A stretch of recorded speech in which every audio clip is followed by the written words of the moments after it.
Let's start with the scrappy Diaz and build up to the one that made Joe Rogan panic on air. Slap machine. Let's start off with Nate versus Donald Cerrone. This is one of those bouts we don't really see anymore. It takes you back to the old days. Fighters like GSP, Greg Jackson's crew, John Jones, DC, Chuck Liddell, and of course, Nate's right-hand man, Nick Diaz, also known as his brother, the man in the shadows.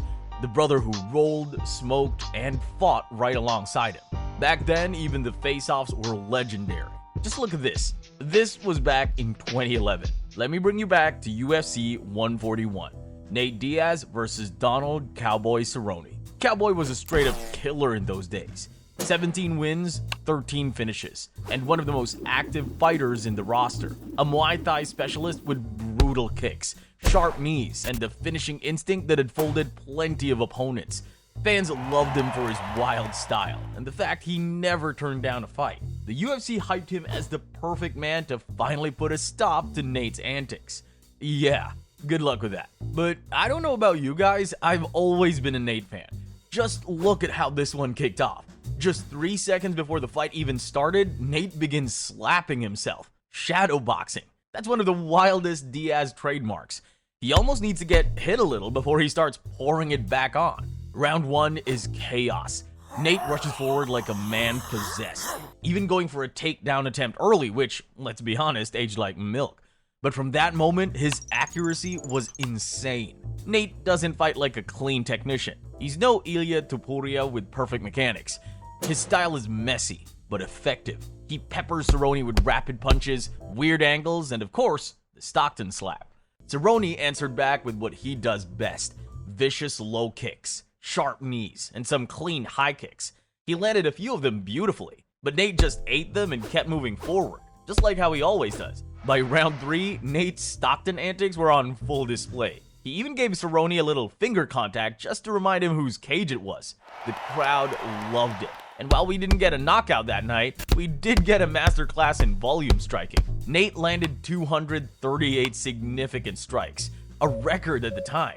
Cerrone simply had no answer for the pressure, the accuracy, or the endless gas tank. And when it was all over, Nate Diaz walked out the winner. And Cerrone walked out like he'd just been sparring with the entire 209.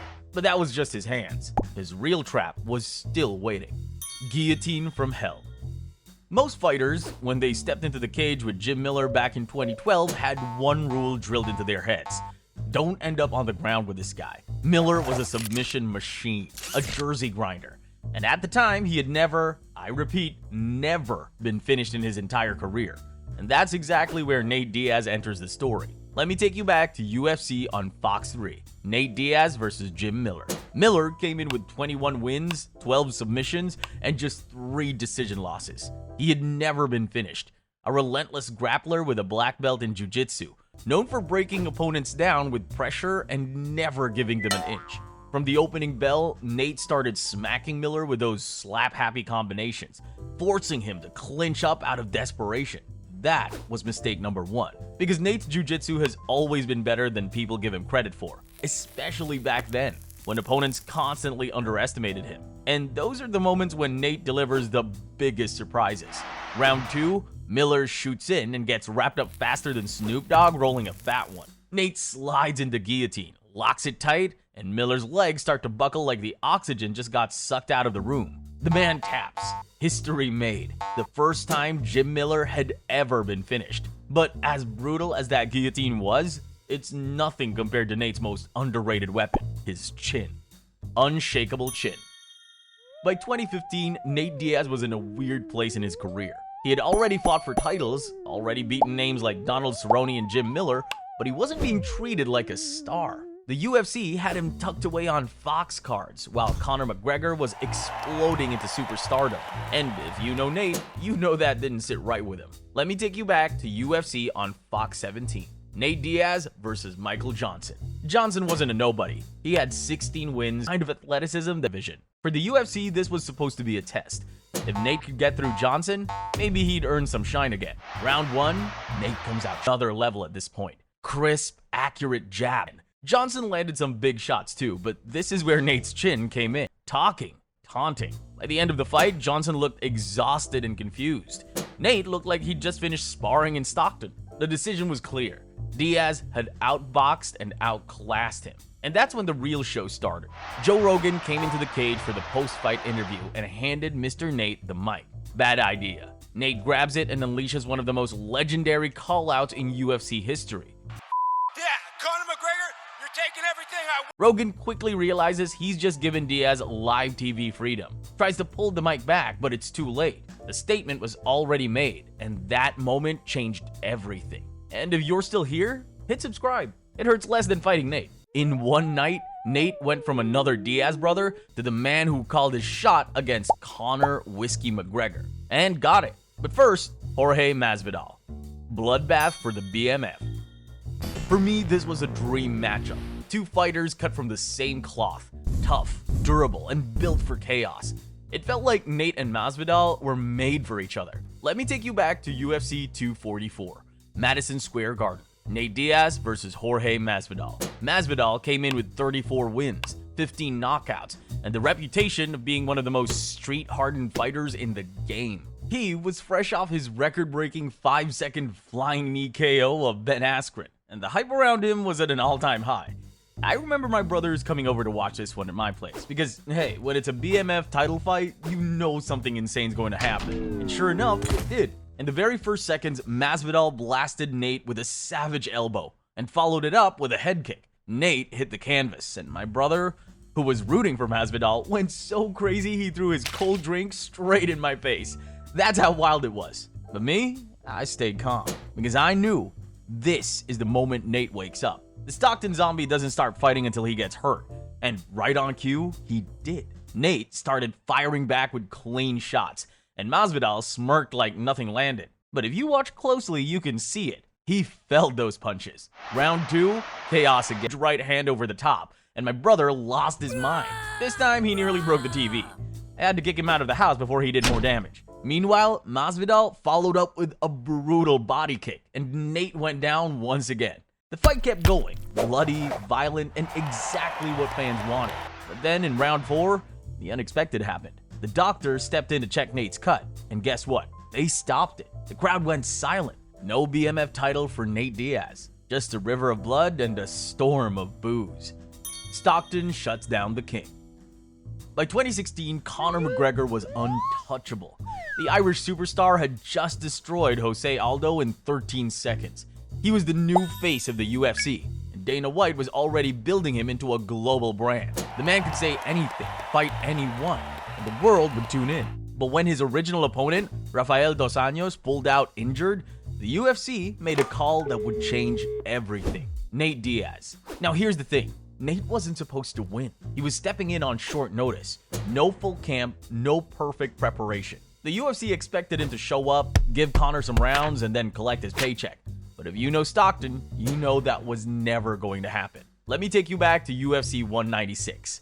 Nate Diaz versus Conor McGregor. Conor entered with 19 wins, 17 knockouts, and the aura of a man who had never been broken. Nate came in with his usual Stockton swagger, and the fight world saw it as David versus Goliath. Round 1, Conor came out firing like a sniper. His left hand was on point, landing clean again and again. Nate's face started to swell, blood dripping early, and it looked like the script was being written just as the UFC wanted. But then came round 2, and this is where the Stockton zombie woke up. Conor unloaded everything, combinations, power shots, and Nate just kept walking forward, smiling, talking, and throwing back. The more Conor landed, the sharper Nate got. The more Conor landed, the more Nate walked forward, because pain is progress. Then it happened. Nate cracked him with a 1-2 that wobbled McGregor. The crowd erupted. Suddenly, the king was vulnerable. Conor panicked, shot for a takedown, his first mistake. Nate sprawled, reversed, and slid into mount like it was a jiu-jitsu seminar. Within seconds, the choke was locked. Conor McGregor tapped. The UFC's golden boy submitted. The world went silent, then exploded. Stockton had shocked the fight game, and just like that, one of the most legendary images in UFC history was born. But when you humiliate the giant, you know he's coming back for revenge. So let's roll into the next topic, and trust me, it's going to blow your mind. War of the Century.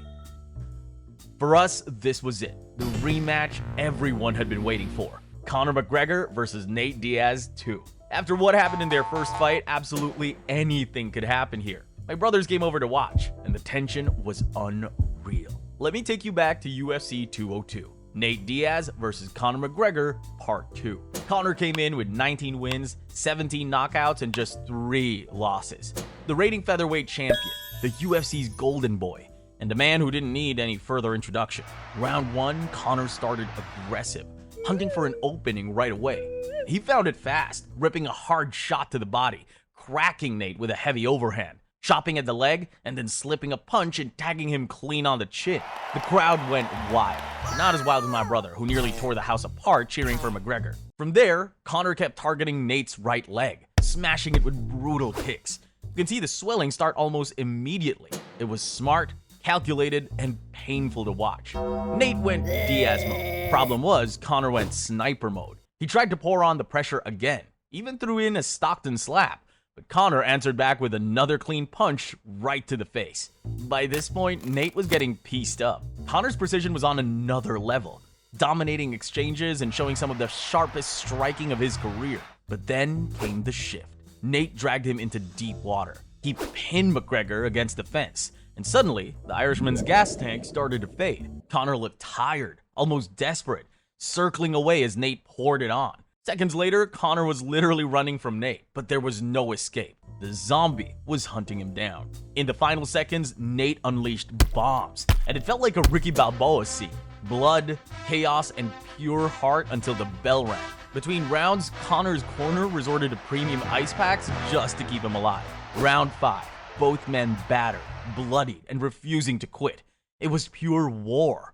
In the closing moments, Nate scored a slick takedown and gave every ounce he had left. Finally, horn sounded. They stood, embraced, and walked away like two warriors who had just gone through hell together. It ended 48-47, 47-47, 48-47 for McGregor.